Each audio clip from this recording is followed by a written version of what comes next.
हफ्ते से लेकर आने वाले हफ्ते तक का पूरा जायजा इस खास पेशकश में लेने की होगी कोशिश और उसी के साथ साथ आपके सवालों को भी शामिल करेंगे।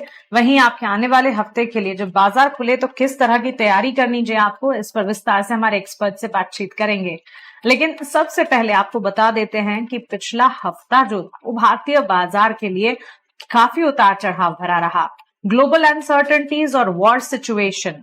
पिछले हफ्ते शनिवार के दिन यूएस, इजरायल, ईरान के बीच युद्ध की जो स्थिति पैदा हुई उसके ठीक बाद यूएई के भी कई सारे स्पेसेस जगह थी जहां पर काफी हद तक अटैक्स होते नजर आए और ये वॉर सिचुएशन ने अक्रॉस द ग्लोब तमाम मार्केट्स को इंपैक्ट किया। इसी के साथ साथ आपको बता दें कच्चे तेल की चाल में बड़ा उबाल देखने को मिला। करीब $83-84 प्रति बैरल के आसपास क्रूड के लेवल्स जाते हुए दिखे और इतनी अनसर्टेनिटी जब इक्विटी मार्केट एनर्जी पैक में थी तो सुरक्षित निवेश के तौर पर निवेशक और मार्केट पार्टिसिपेंट सोने चांदी की तरफ बढ़ते दिखे और वहां पर हमने अपमूव्स देखे। लेकिन ऐसे में यहां से आगे डिफेंस, शिप बिल्डिंग का खेमा अच्छा परफॉर्म कर रहा था। एक हाथ दो सेशंस थे जबकि आईटी सेक्टर में अच्छी तेजी थी। एनर्जी स्पेस में भी मूव्स नजर आए और इसी के साथ साथ हमने देखा ओवरऑल न्यूज फ्लोस के चलते बाजार में काफी हलचल जारी रही। इंडेक्स काफी थकान महसूस कर रहे थे और लास्ट ट्रेडिंग सेशन को अगर याद कीजिएगा 300 अंकों की गिरावट के साथ निफ्टी करीब 24,450 पर क्लोज हुआ। सेंसेक्स में हमने देखा 78,918 के लेवल्स के आसपास की क्लोजिंग, वहां पर भी करीब 1,000 अंकों की बिकवाली नजर आई और बैंक निफ्टी में 1,300 अंकों की गिरावट के बीच 57,783 यानी कि 58,000 के लेवल्स को भी तोड़ दिया बैंक निफ्टी ने। फेयर इंडिकेटर इंडिया विक्स में वापस से हमने 11% के स्पाइक्स देखे, विच इन इटसेल्फ इज कंसर्न और कह सकते हैं कि प्रमाण है बाजार में वॉलेटिलिटी कितनी है। लेकिन क्या वॉलेटिलिटी ऐसे ही जारी रहेगी? और अगर हाँ तो ऐसे में आपको करना क्या चाहिए? आने वाले हफ्ते में किस तरह के सेंटिमेंट्स होंगे, ये सब कुछ समझना हमारे एक्सपर्ट के लेंस से। बाजार के जाने माने दिग्गज और जियोधृत इन्वेस्टमेंट लिमिटेड के senior vice president Gaurang Shah हमारे साथ जुड़े हैं और साथ ही Nitilesh Pawaskar independent research analyst भी हमारे साथ जुड़ गए हैं। जेंटलमैन, आप दोनों का ही स्वागत है 18 और स्वदेश पर अपना समय हमें देने के लिए शुक्रिया। गौरांग सर, शुरुआत आपसे करना चाहूंगी और सबसे पहले तो आपको धन्यवाद कहना चाहूंगी कि जब ये वॉर सिचुएशन की खबरें आ रही थी लगातार 18 और स्वदेश आपसे संपर्क भी कर रहा था, मार्केट पर आपके फंडामेंटल टेक्स भी जानना चाह रहे थे और जब जब जरूरत पड़ी तब वॉर सिनेरियोज पर भी आपने अपनी विशेष टिप्पणी हमें बताई, हम तक पहुंचाई, आपके स्पेशल इनसाइट्स हमें बताएं और काफी इंसाइटफुल था सब कुछ। Thank you so much for your time. और अब यहां से आगे क्या सेंटिमेंट्स होंगे? हाँ, मैं जानती हूं आपने कहा था कि वॉर सिचुएशन जो है वो जब खत्म होगी तब और ज्यादा तस्वीर साफ होती दिखेगी, लेकिन क्या लगता है भारतीय बाजार के लिए दशा दिशा अब कौन तय करेगा? मेरे ख्याल से अगर मेरे पास राष्ट्रपति ट्रम्प का नंबर होता तो मैं फोन करके पूछ लेता उनको कि भाई आप ये कब सब रुकेगा। लेकिन ये परिस्थिति मेरे ख्याल से मानसी जी ये परिस्थिति ऐसी है कि इस पर किसी तरह का आकलन लगाना बहुत मुश्किल है। पहले तो 18 स्वदेश के दर्शकों को, आपको, अब सभी को सादर प्रणाम और शुभ दिन हमारे तरफ से। एक छोटा डिस्क्लोजर दे देते कि जो भी निवेश लायक रणनीति आपके सामने रखेंगे ये बुनियादी दर के आधार पर लंबी अवधि के लिए हमारी फंडामेंटल रिसर्च टीम की तरफ से, इसमें हमारी कंपनी जियोजित अथवा मेरा किसी भी प्रकार का व्यक्तिगत निवेश नहीं है, ना ही किसी प्रकार का वित्तीय लाभ मिलता है, ना ही किसी प्रकार का कॉन्फ्लिक्ट ऑफ इंटरेस्ट। लेकिन इस स्तर पर राय हमारे क्लाइंट्स को देते हैं, संभव है कि उनका निवेश हो। और मैं मानसी ये मेरा सौभाग्य मानता हूं कि हम जैसे निमित्त को आपके चैनल के माध्यम के द्वारा, 18 स्वदेश के माध्यम के द्वारा और आपके सहयोगी चैनल 18 के द्वारा लोगों तक पहुंचने का एक मौका मिलता है। और हमारा प्रयास निरंतर यही रहता है कि जो वास्तविकता है उसकी छवि बिना शब्दों के इधर उधर मेलजोल करके स्पष्ट भाषा में और बहुत ही खरे रूप में बताने का प्रयास करते हैं। तो मेरा सौभाग्य है कि मैं आपके चैनल और आपके सहयोगी चैनल 18 से जुड़ा हूं और हमेशा हमारा प्रयास यही है कि हम लोगों का हाथ पकड़ के मार्गदर्शन करें, क्योंकि शेयर बाजार में जितना सरल और सीधा लगता है उतना है नहीं मानसी, ये हम सबको पता है। बहुत उलझा हुआ प्राणी है, ये किसी के नियंत्रण में आता नहीं है। शेयर बाजार अपनी बुद्धिमत्ता के हिसाब से काम करता है, लेकिन हमें आदत थोड़ी बहुत सुलझ करके, समझ करके, अनुभव करके शेयर बाजार में सक्षम और मजबूत कंपनियों में निवेश करना चाहिए। आज जो स्तर पर हमने बंद दिया, यानी कि आज शुक्रवार को जिस स्तर पर बंद दिया 24,450 के आसपास, फिर से हम लौट करके वहीं आ गए जहां पर हमने ऊपर के तरफ के दायरे शुरू किए थे।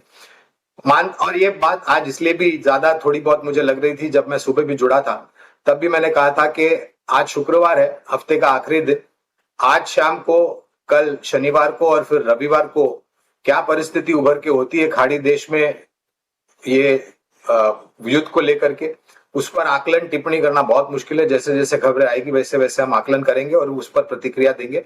लेकिन अगर इतना कुछ बड़ा नहीं हुआ आज कल परसों में, तो शायद सोमवार को मेरे ख्याल से वही छवि हमें देखने मिलेगी जो हमने इस हफ्ते देखी थी। ऊपर के तरफ के थोड़े दायरे देखने मिलेंगे। एक बात बिल्कुल है कि कच्चा तेल धीरे धीरे करके $85 के पास जा रहा है, और अगर वो पार कर गया और $90 के पास गया तो शायद हमारी अर्थव्यवस्था को छोटी मध्यम अवधि के लिए इसका खामियाजा या फिर नकारात्मक परिस्थिति झेलनी पड़ेगी। लेकिन ये परिस्थिति ऐसी है मानसी, जो हमने पहले इतिहास में देखी। अगर आप इतिहास के पन्ने पलट के देख ले तो ये पहली बार नहीं है, ऐसा पहले भी हुआ है। लेकिन ये थोड़ी बहुत गंभीर इसलिए है क्योंकि जो समुद्री यातायात मार्ग है स्ट्रेट ऑफ हॉर्मुज, वहां पर पूर्ण तरीके से पाबंदी लग गई है और किसी भी प्रकार का आवागमन वहां से होता नहीं है। जहां तक समुद्री जहाजों का सवाल है, जो कि कच्चा तेल और नेचुरल गैस यातायात करते हैं पूरे विश्व भर में, तो थोड़ी बहुत गंभीर परिस्थिति है। लेकिन मैं हर बार एक ही बात कहता हूं, ऐसे ही बाजार आपको मौके देते हैं। अगर आपके पास क्षमता है, अगर आपके पास धैर्य है, अगर आपके पास जोखिम झेलने की क्षमता है, तो ऐसे ही बाजार है जहां पर आपको निवेश करने के लिए लंबी अवधि के लिए मौका मिलता है सक्षम और मजबूत कंपनियों में। Absolutely, thanks for that take Gaurang sir. Nitilesh ji, आपका भी स्वागत है 18 आवर स्वदेश पर। और बाजार में उथल पुथल नजर आई और टेक्निकल लेंस से काफी हद तक समझने की कोशिश भी की, लेकिन हर सेशन कह सकते हैं बाजार उम्मीद भी जगाता, अपने आप को संभालता भी। ऐसा नहीं है कि बाजार ने अपने आप को संभाला नहीं, लेकिन हाँ, फिर से इतने ज्यादा ट्रिगर पॉइंट्स और वॉलेटाइल कंटिंजेंट सिनेरियोज आ जाते कि संभल नहीं पा रहा था। अब यहां से आगे आपको क्या लगता है, आने वाले दिनों में इंडेक्स पर स्ट्रैटेजी क्या बनानी चाहिए? लास्ट में अगर हम लोग बात करेंगे तो 24,400 के आसपास मैंने बाय रिकमेंडेशन दिया था। हालांकि हमारा जो टारगेट था 350-400 पॉइंट का एक डेट कैट बाउंस हम लोग एक्सपेक्ट कर रहे थे, और कल के सेशन में ही हमें देखने को मिला। तो इंडेक्स के ऊपर मेरा जो व्यू है वो क्लियर कट व्यू है कि अगर मार्केट में कल का अगर हम लोग देखेंगे तो जहां से एक बाइंग मोमेंटम स्टार्ट हुआ था 24,550, 24,600, ये लेवल के ऊपर अगर ये मार्केट सस्टेन होता है तो यहाँ पे मैं 24,450 के स्टॉप लॉस के साथ लॉन्ग जाना पसंद करूंगा। इनिशियल लेवल के ऊपर मेरा जो टारगेट होगा 24,850 से लेके 24,900, ये लेवल के आसपास मेरा पहला टारगेट होगा। और इस लेवल को अगर सस्टेन कर देता है तो मार्केट धीरे धीरे करके 25,300 की तरफ भी जा सकता है। हालांकि कंडीशनल बाय होगा कि 24,550, 24,600 ये लेवल के ऊपर रहना चाहिए। और दूसरा जो मैं बाइंग अपॉर्चुनिटी देख रहा हूँ, नीचे में जो निफ्टी के ऊपर गैप पेंडिंग है 24,050 से लेके 24,100, ये लेवल के आसपास अगर मंडे या फिर ट्यूसडे के आसपास अगर आता है तो वहां पे मैं जरूर बाई करने की कोशिश करूंगा। 23,950, 23,900 ये लेवल में लेके आऊंगे, स्टॉप लॉस के लेवल होंगे। देखो, मार्केट में अभी पैनिक को बाय करना चाहिए मेरे हिसाब से, क्योंकि ये लेवल जो है वो शॉर्टिंग का लेवल नहीं है।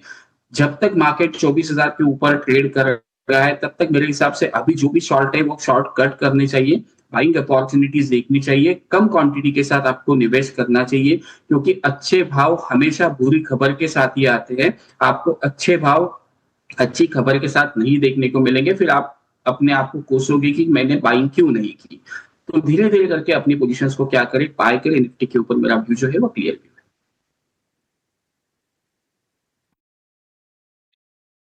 चलिए, बिल्कुल, ये एडवाइस भी काफी जरूरी है। और इनफैक्ट नितिलेश जी, सही कहा आपने, सिचुएशंस जब विपरीत हो तभी अपॉर्चुनिटीज ढूंढ निकालना अपने आप में एक बड़ी बात होती है। कुछ तमाम सवालात हैं हमारे व्यूअर्स के, और हमारे व्यूअर्स जानते भी हैं सवाल पूछने का तरीका। हमारे सोशल मीडिया हैंडल्स लगातार फ्लैश होते रहते हैं स्क्रीन पर, हमें संपर्क करें। हम बाजार से जुड़े सवालों को शामिल करने की कोशिश जरूर करेंगे हमारे इस बुलेटिन में। टाटा टेक्नोलॉजीज पर नितिलेश, अजय मोदी का सवाल है। 100 शेयर्स इन्होंने खरीदे हैं टाटा टेक्नोलॉजीज के, और अपने एंट्री लेवल्स टाटा टेक में वो 900 के बता रहे हैं। अब टाटा टेक के लास्ट प्राइस की अगर बात करें, हमने लास्ट ट्रेडिंग सेशन में 578 के लेवल पर स्टॉक को क्लोज होते देखा है। इन्होंने शायद काफी ऊंचे लेवल पर स्टॉक खरीद लिए हैं और उसके बाद सही समय पर रिविजिट या रिव्यू नहीं कर पाए हैं, जिसके चलते हम देख रहे हैं स्टॉक में इस तरह के मूव। काफी ऊंचे लेवल की खरीदारी 900 की, क्या राय होगी? देखो स्टॉक पे पहले तो मैं डिस्क्लोजर देना चाहूंगा, कुछ क्लाइंटों की पोजीशंस हो सकती है, फ्रेंड्स या फिर रिलेटिव की पोजीशंस हो सकती है। मैंने ये स्टॉक को 650 680 के आसपास रेकमेंड किया था और आज के शो में मैं फिर से इस स्टॉक को रेकमेंड करने ही वाला था। इसमें अगर हम लोग देखेंगे तो वीकली चार्ट के ऊपर जो प्रीवियस स्विंग लो था 550 560, उसी जगह पे ये स्टॉक अभी ट्रेड कर रहा है। तो मेरा इसमें बाइंग का व्यू है 575 से लेके 560 इस रेंज में थोड़ा सा बाइंग करे और थोड़ा सा अगर डीप मिलता है 535 540 के आसपास तो वहां पे एक बाइंग करे। 518 रुपए का एक स्ट्रिक्टली स्टॉप लॉस मेंटेन करे। इनिशियल जो टारगेट होंगे वो 680 से लेके 720, आप इस लेवल को क्या करें, प्लान करें। लेकिन मेरे हिसाब से ये टारगेट जल्दी नहीं आने वाले हैं। 1 से लेके 3 महीने आप क्या करें, इस ट्रेड को होल्ड करने की कोशिश करें। 720 जिस भी दिन ये लेवल क्या करता है, होल्ड करता है, तो यहाँ से एक स्ट्रॉन्ग पोटेंशियल अपसाइड मोमेंटम आपको देखने को मिल सकता है। हायर लेवल से अच्छा खासा करेक्ट हुआ है, तो ये लेवल मेरे हिसाब से बाइंग का लेवल होगा, तो यहाँ पे बाइंग करने की कोशिश करें स्ट्रिक्टली स्टॉप लॉस के साथ। ठीक है, तो ये राय टाटा टेक्नोलॉजीज पे हमें मिल चुकी है। गौरांग सर, कर्नाटक सरकार के लेकर पॉलिसी में बदलाव से हमने देखा इस स्पेस रिलेटेड स्टॉक्स में बढ़िया मजबूती नजर आई। यूनाइटेड स्पिरिट्स, यूनाइटेड ब्रूवरीज 3 से 5% तक का उछाल झेल रहे थे, जबकि वरुण बेवरेजेस में भी हल्की सी तेजी थी। कर्नाटक सरकार का अल्कोहल की कीमतें डीरेगुलेट करने का फैसला और इस फैसले का असर नजर आया। कैसे देख रहे हैं इस खबर को और ओवरऑल सेगमेंट स्पेसिफिक चाल जो दिखी उस पर? मेरे ख्याल से एक राज्य अगर ऐसा निर्णय लेती है तो स्वाभाविक है दामों में किस प्रकार की कमी आएगी वो पहले देखना अनिवार्य होगा, पहली बात। दूसरी बात, वो राज्य में जो मदिरा का सेवन होता है, अल्कोहल का सेवन होता है, मेरे ख्याल से मैंने एक रिपोर्ट पढ़ी थी, मुझे नहीं पता कितना सत्य है या असत्य है, लेकिन कर्नाटक एक ऐसा राज्य है जहां पर बियर का सेवन सबसे ज्यादा होता है, ऐसा मैंने कहीं पर पढ़ा था। बाकी अन्य हाई एंड स्पिरिट्स के भी सेवन होते हैं। एक समय पर हमारी दोनों पर कवरेज थी, यूनाइटेड बेवरेजेस और यूनाइटेड स्पिरिट्स पर। फिलहाल मेरे ख्याल से अंडर रिव्यू है, इसलिए विशेष रूप में तो टिप्पणी नहीं कर पाऊंगा। लेकिन कंजम्पशन कितना होता है, खपत कितनी होती है, ये देखना अनिवार्य होगा पूरे कर्नाटक राज्य में मानसी। और ये जो भाव में परिवर्तन हो रहा है उसके कारण कितना नफा नुकसान किसको हो रहा है उसका आकलन भी लगाना होगा, जिसका मेरे ख्याल से अभी तक मेरे पास कोई ऐसे दस्तावेज या फिर मेरे पास कोई प्रमाण पत्र नहीं है कि मैं किस प्रकार की टिप्पणी करूं। आपने और एक कंपनी का नाम लिया था, वरुण बेवरेजेस। इस कंपनी पर हमारी खरीदारी की है बुनियादी दर के आधार पर लंबी अवधि के लिए।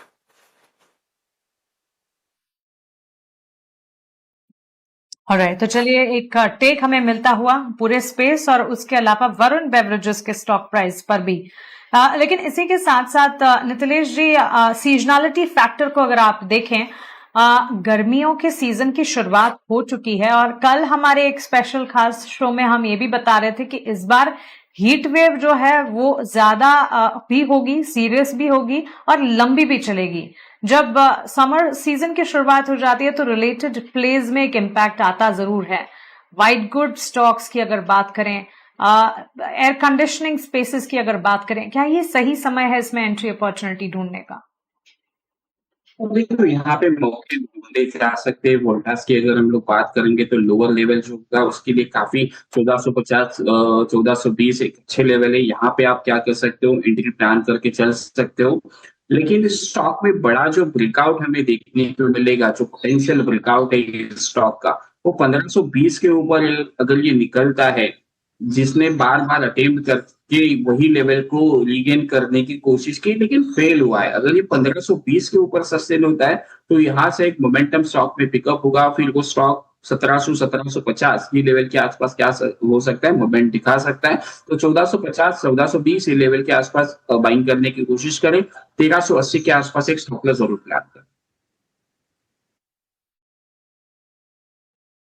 ऑलराइट, तो चलिए ये टेक एक बार हमें मिलता हुआ। इन पर्टिकुलर अगर आप देखेंगे समर रिलेटेड स्पेसेस में अगर आप देखें तो इस बीच कर्नाटक से जुड़े स्टॉक्स और न्यूज फ्लो की जहां हम बात कर रहे थे, गौरांग सर, आपको ये भी बता दें कि कर्नाटका का बजट जो है 2026-2027 एक इम्पॉर्टेंट ट्रिगर रहा शुक्रवार के दिन। और ये इम्पोर्टेंट इवेंट में इंफ्रास्ट्रक्चर, एमएसएमई सेक्टर, आईटी और इनोवेशन पर जोर दिया गया। राज्य की आर्थिक वृद्धि को मजबूत करने वाला कदम इसे माना जा रहा है। सड़क हो गए, शहरी विकास, औद्योगिक पार्क्स में निवेश से इंफ्रा और मैन्युफैक्चरिंग सेक्टर को बढ़ावा मिल सकता है। वहीं एमएसएमई को मिलने वाले प्रोत्साहन से रोजगार और सप्लाई चेन मजबूत होने की भी उम्मीद जताई गई। साथ साथ जब हम कर्नाटक की बात करते हैं, टेक्नोलॉजी कह सकते हैं एक हब बना है और यहां से आगे भी सरकार का फोकस है कि टेक्नोलॉजी को और ज्यादा दुरुस्त किया जाए। तो टेक्नोलॉजी और एआई पर फोकस से कर्नाटक की स्टार्टअप और डिजिटल इकोनॉमी की स्थिति और मजबूत हो सकती है। इन पहलुओं पर भी खास तौर से फोकस किया गया। In the light of same कई सारे सेगमेंट्स आ जाते हैं जिसकी हम बात कर सकते हैं। रोड एंड इंफ्रा है, सीमेंट है, एआई बैक्ड टेक्नोलॉजी सेक्टर है।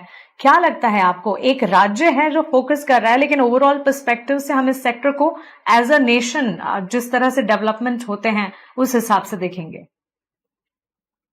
हाँ जी, एक आपने जो प्रश्न इसके पहले पूछा था यूनाइटेड स्पिरिट्स, यूनाइटेड बेवरेजेस को लेकर के, एक स्पष्टीकरण, क्षमा चाहता हूं लेकिन यूनाइटेड स्पिरिट्स पर हमारी सकारात्मक राय है। अगर निवेश है तो बने रहे, नहीं है तो आप मौके खोज सकते हैं निचले स्तर पर निवेश करने के लिए। और आपका ये जो प्रश्न है उसका उत्तर देते हुए मेरे ख्याल से एक राज्य में, और हालांकि ये राज्य कर्नाटका विपक्ष जो है, कांग्रेस सरकार का राज है कर्नाटका में, और मेरे ख्याल से हमने बहुत कुछ पढ़ा है जहां तक अर्थव्यवस्था, रास्तों की जहां पर परिस्थिति है, पर्यावरण की परिस्थिति है, बहुत ही कमजोर ढांचा वहां पर है और उसको दुरुस्त करने के लिए मेरे ख्याल से हमने कई बड़े लोगों की भी टिप्पणियां सुनी है। अब मैं मानता हूं कि बात कम करे और जमीनी स्तर पर काम ज्यादा करे और एक प्रमाण दे तो ये ज्यादा उचित होगा। कर्नाटका की सरकार जो वहां पर बैठी है, हमें लग रहा है कि बहुत सारी कंपनियां कमूमन आईटी क्षेत्र से जुड़ी हुई, आप छोटी मझौली या बड़ी कोई भी कंपनी देख लीजिए मानसी जी, तो उनका किसी ना किसी प्रकार की उनकी स्थापना या फिर उनकी मौजूदगी जो है वो कर्नाटका राज्य में इन्फोटेक पार्क्स में, बंगलुरु सिटी के इर्द गिर्द जो इन्फोटेक पार्क है वहां पर हो रही होगी। आईटी को लेकर के और एआई को लेकर के और ये जो खोज हो रही है आईटी में, देखिए आईटी एक ऐसा क्षेत्र है जहां पर आविष्कार निरंतर होते रहता है, इनोवेशन, और ये आने वाले समय में मेरे ख्याल से इसकी गति और तीव्र होगी। तो इसको बर्दाश्त करने की या इसको झेलने की क्षमता पहले तो होनी चाहिए। टीसीएस है, इन्फोसिस है, एचसीएल टेक, टेक महिंद्रा जैसी कंपनियां हैं दिग्गज जहां पर खरीदारी की राय है। एक कंपनी जो कि रियल एस्टेट सेक्टर से जुड़ी हुई है मानसी, जो इस कर्नाटक का राज्य बंगलुरु स्थापित शहर में इनका मुख्य कार्यालय है, वो है शोभा लिमिटेड। शोभा लिमिटेड पर हमारी काफी लंबे समय से खरीदारी की राय रही है और इनके काफी कुछ बड़े बड़े प्रोजेक्ट्स न तो सिर्फ बंगलुरु और उसके आसपास के इलाकों में लेकिन पूरे कर्नाटका में, और अब इन्होंने नक्शे कदम अपने बाकी राज्यों में भी लेके जाने के प्रयास किया है। और जो मैं बात कर रहा हूं कंपनी की यूनाइटेड स्पिरिट्स, मेरे ख्याल से इनका भी जो मुख्य कार्यालय है वो वहां पर ही है। तो काफी कुछ कंपनीज को फायदा होगा। आप निर्माण कार्य की बात कर रहे थे, रोड इंफ्रा की बात कर रहे थे, तो मेरे ख्याल से कंपनी जहां पर एनसीसी लिमिटेड जैसी कंपनियां हैं या फिर एलएनटी जिसका फैला हुआ कारोबार है, हालांकि एलएनटी ये जो खाड़ी में परिस्थिति हुई उसके कारण थोड़ा बहुत नीचे आया था लार्सन एंड टुब्रो का स्टॉक, लेकिन बहुत फैला हुआ कारोबार है, हमारी खरीदारी की राय। और आज क्षमा चाहता हूं मैंने नाम पहले से ही ले लिया, लेकिन आज जो आप निवेश के लायक नाम पूछेंगे उसमें से एक एलएनटी भी है। क्षमा चाहता हूं मैंने पहले ही नाम ले लिया मन से। ठीक है, नहीं सर, मैं आपके वीआईपी शेयर ही समझना चाह रही थी। एलएनटी के अलावा और कोई स्टॉक है वीआईपी कैटेगरी में? तो एलएनटी पर बुनियादी दर के आधार पर मैं लक्ष्यांक भी बता देता हूं, अनुमानित 4500 के लक्ष्यांक है, और जहां पर ये आज बंद हुआ है या फिर ये 4000 के नीचे 3950 या 3900 या 3800 जो भी स्तर है, मेरे ख्याल से खरीदारी का मौका बनता है, बशर्ते कि आपका नजरिया लंबी अवधि का। और डिफेंस क्षेत्र में भी योगदान है मानसी जी। लोग ये भूल रहे हैं कि जो वहां पर जिस जिन सुविधाओं का विनाश हो रहा है, दुर्घटनाग्रस्त हो रहे हैं, वो कभी ना कभी फिर से बनेंगे और शायद जो पहले बने थे उसके सक्षम और मजबूत बनेंगे। कहने का तात्पर्य है कि करीबन 35% ऑर्डर बुक वेस्ट एशिया से एलएनटी के पास है, लेकिन लोग रहे कि अब ऑर्डर बुक आएगी नहीं, बंद हो जाएगा एलएनटी का कामकाज, ऐसा बिल्कुल नहीं है। जो ध्वस्त हुआ है उसको फिर से बनाना पड़ेगा और वहां पर L&T जैसी कंपनियां योगदान देगी। 4,500 का लक्ष्यांक है। दूसरी कंपनी है धातु क्षेत्र। एक धातु क्षेत्र की कंपनी मानते हैं इसको, लेकिन मैं मानता हूं कि ये कंपनी के पास सभी प्रकार के कुदरती भंडार है। हाल ही में NELC से इनको विभाजन करने की अनुमति मिली थी। मैं बात कर रहा हूं वेदांता की। एक साधारण सा लक्ष्य वेदांता पर मैं बता रहा हूं, करीबन 850 के आसपास का, 825 के आसपास का, क्षमा चाहता हूं। लेकिन अगर नतीजे अच्छा है और ये जो पूरा वैल्यू अनलॉकिंग की बात हो रही है विभाजन के रूप में, तो जब कभी भी योगा और अलग अलग कंपनियां लिस्ट होगी मानसी जी, तो एक बेहतरीन मौका मिलेगा जो पहले से निवेशित है उन लोगों को और उसके पश्चात भी। बिल्कुल। नितिलेश जी, क्विकली आप अपने वीआईपी शेयर्स बता दीजिए। तो देखो, मैं 2 स्टॉक के साथ जाना पसंद करूंगा। जैसे थोड़ी देर पहले मैंने कहा था टाटा टेक्नोलॉजी के साथ मैं बाइंग रिकमेंडेशन कर रहा हूँ। 575 से लेके 560 ये लेवल के आसपास बाइंग करूंगा। थोड़ा सा डीप अगर मिलता है 530 535 के आसपास, वहां पे भी लेने की कोशिश करें। और स्टॉप लॉस जो होगा वो 518 के आसपास प्लान करें। और मार्केट दोनों तरीके से मौके दे रहा है, तो स्टॉक स्पेसिफिक में एक सेल रिकमेंडेशन देना पसंद करूंगा। यहाँ पे भारत फूड्स का जो फ्यूचर है उसको बिकवाली की राय होगी। 1920 जैसे ही इस लेवल के नीचे ट्रेड करेगा वहां पे शॉर्ट करना है। 1950 आपका स्टॉप लॉस होना चाहिए। टारगेट जो होंगे वो 1860 से लेके 1820 ये लेवल को क्या करें, प्लान करें।